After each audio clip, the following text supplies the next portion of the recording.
didn't start recording my screen capture yet. So what we're trying to do is bring in the audio and translate our storyboard and placing both into their respective positions in 5 to 10 separate scenes. Now, first off, you can go back to the class where we worked on the abstract field recording animation for a video tutorial about working with your audio in Adobe Audition. But I'd recommend bringing your WAV file or your recording.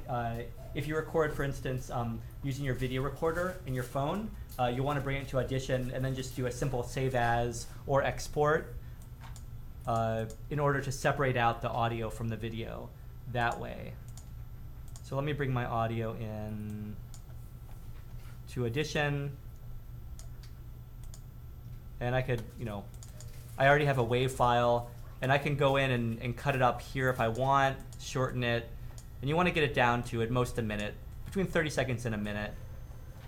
And it's easy enough to cut things down by selecting them and then going to crop. You crop things down that way. You can change the overall gain just right here within your window. Or just for sections, you can change the overall gain for your selection.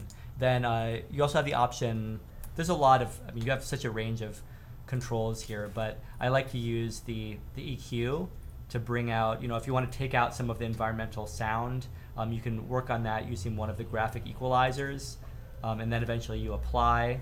You can play through your audio, bringing up various levels and bringing down other levels. You should be able to take out much of there's also ways to visually edit out some of the environmental sounds, which I'm not going to get into.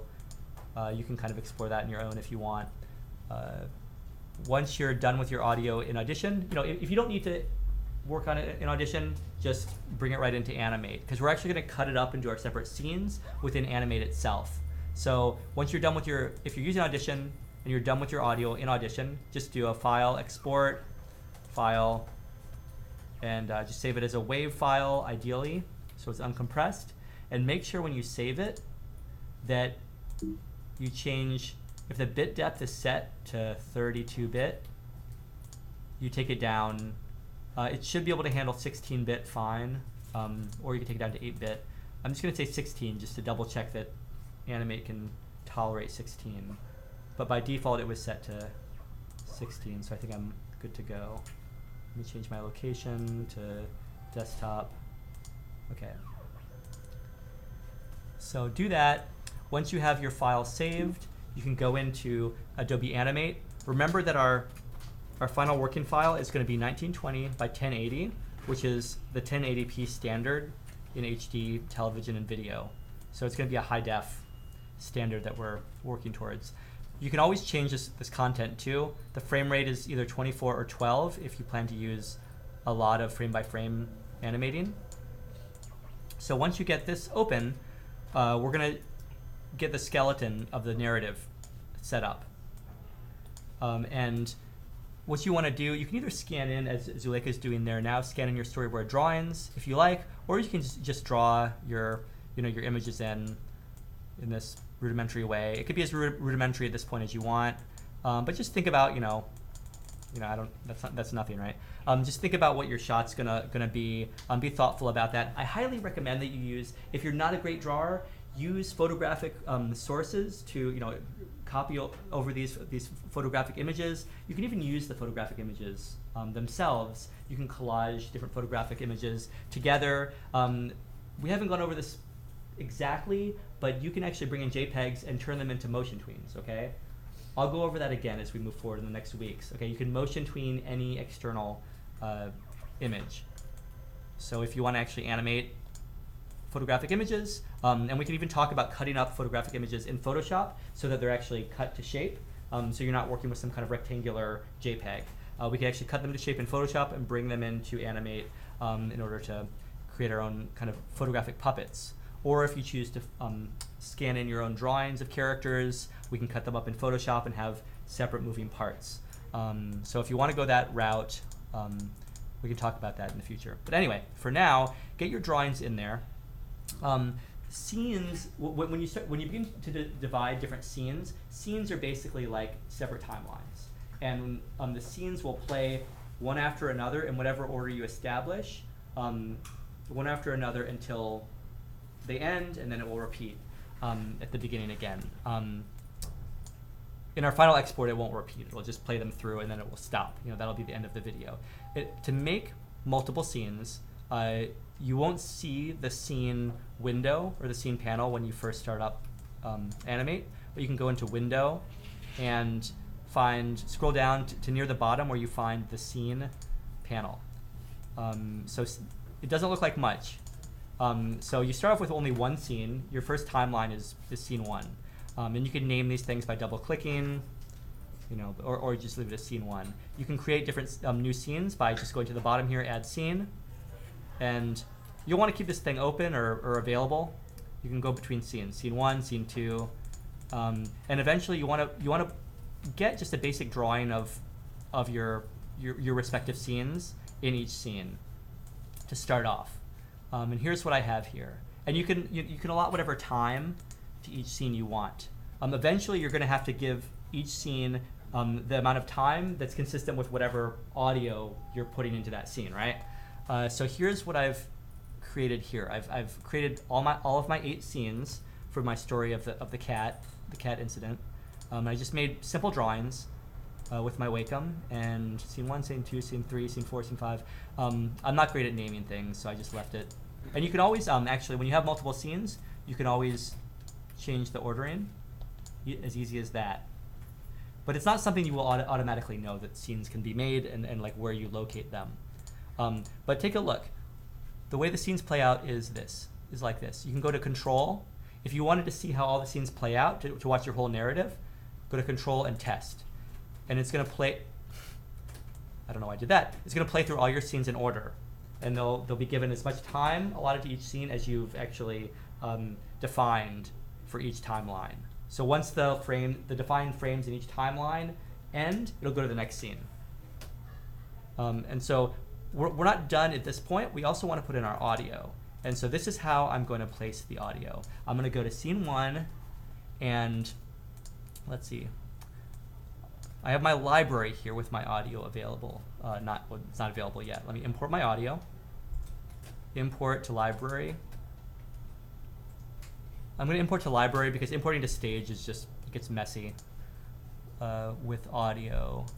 Here's cat01.wave. I'm going to bring this in, and if I click on it, I can see if it has a waveform like that, I can tell that it's going to work. I can also preview it here. But what we're going to do is actually cut up the audio into specific sections associated with the particular scenes and place it into each scene. So scene 1, I'm going to start here. I want to give the audio its own layer. We're going to put audio on its own layer and put no imagery on there. So it could help to just give audio a layer, drag it onto the stage, and you can see the waveform is here, is visible here in the audio layer. I'm just going to move it to the bottom, and eventually I'll lock this layer. But you want to allot whatever time scene 1 needs for the audio to play through. And so I'm just going to start inserting frames. I'll insert a frame for the visuals as well, so the visuals don't disappear. I want to cut down the audio. It won't be as important in scene 1, but as I move through scene 2 to 3 to 4 to 5, it's going to be important to actually crop the audio down. So in order to actually edit the audio, I have to just simply click on any frame in the audio. I can't just like cut it up in the timeline. It's annoying, but I can't work with audio in the same way that I work with image. To edit the audio, I have to go to Properties, and once it's selected, I can go to this very hidden icon, this little pencil, and click. There's also one other thing that I'll mention again and again and again. This should happen by default, but you want your sync to be set to stream, so that you can do this, and you can start playing the audio from any point in the timeline. Sometimes it's set by default to event, and that it's not as easy to animate to audio if it's set that way. So just set it to stream and don't worry about it. But to edit, you click on this pencil, and you get this other image of the waveform. Oh, I should be able to resize this. Arrgh. Okay, you can play it. I was walking to my storage unit in Brooklyn on an overcast Helpful, Sunday huh? afternoon.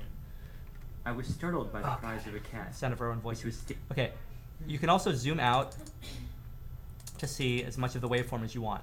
Now, you're going to cut down the waveform in each scene to be the size that you need. So my first scene is going to be this. I was walking to my storage unit in Brooklyn on an overcast Sunday afternoon. Up to that. I wish it would show me how far I was in time, but I have to, it's not the best system. Okay, by sliding these handlebars, I can control how much of the audio it's going to play in this scene. I was walking to my Okay, that pause at the beginning. I don't. to my storage unit in Brooklyn on an overcast Sunday afternoon. I was startled by the. Nope.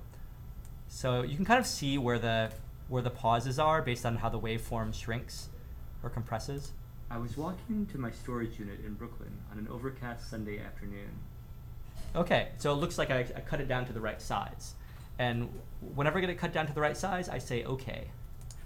And so now you can see that the waveform, it begins there, and then it stops at 115 frames. That's where I cut it down. And so now I can either give it a little bit of time, a little bit of pause at the end of this phrase, or I could just cut it down to that size. So now I have my first scene set up. I'm going to go to scene 2. I'm going to do the same thing. I'm not going to do this for all of the scenes, don't worry. But I just want to show you 2 instances. I have this layer that's blank devoted to my audio, and I'm going to plunk it down onto the stage, and I'm going to go through the same process. Probably it's a good idea to keep your scenes fairly short. I wouldn't make them more than 10 seconds each, if possible. You know, if you find that you have a scene that you've planned out that's 20 seconds long, maybe try to find reasons to subdivide that.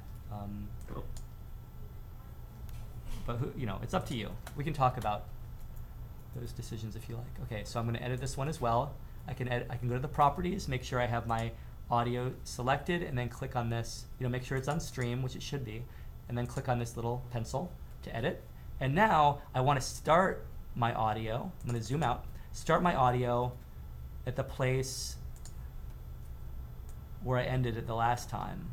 And for people working with music, this is going to be a pain in the ass, I know, but I found over the years that it's better to have short scenes. And sometimes in music, it'll be a tough job to make the music merge seamlessly between scenes, and we can talk about that later. More important is to get our scenes broken down into bite-sized pieces. Okay, so if you're working with music and you find it to be like unnecessarily problematic to have the sound clipped between one scene and the next, let's still use this workflow, and then we can manage that issue later on, if that makes sense. Anyway, so I was startled by the cries of a cat. okay, so that's the beginning of my next scene, and I'm just gonna guess where that ends. I was startled by the cries of a cat. Nope. I was startled by the cries of a cat, which was standing beside a giant apartment. Oh, shit. Okay. I was startled by the cries of a cat, which was standing beside a giant apartment building.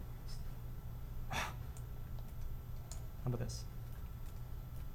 I was startled by the cries of a cat, which was standing beside a giant apartment building, staring up at a high, open window. Okay, that's it. So now I have my second scene clipped down. And let's create some more frames. I guess this is about 8 seconds.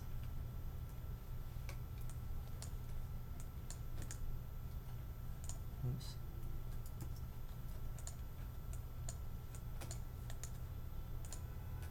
Okay, so it's about 8 seconds. Move frames. So now I have these two frames, these two scenes set up with the audio. And when I preview, I can preview just the scene. I can just test the scene, or I can test the whole thing, which is control test. I was walking to my storage unit in Brooklyn on an overcast Sunday afternoon. I was startled by the cries of a cat, which was standing beside a giant apartment building, staring up at a high, open window. Okay, so that's what we want, all the scenes laid out with the audio at the right length. with a static, storyboard image and the audio in the right order, broken up into scenes for next week. So that's for next week.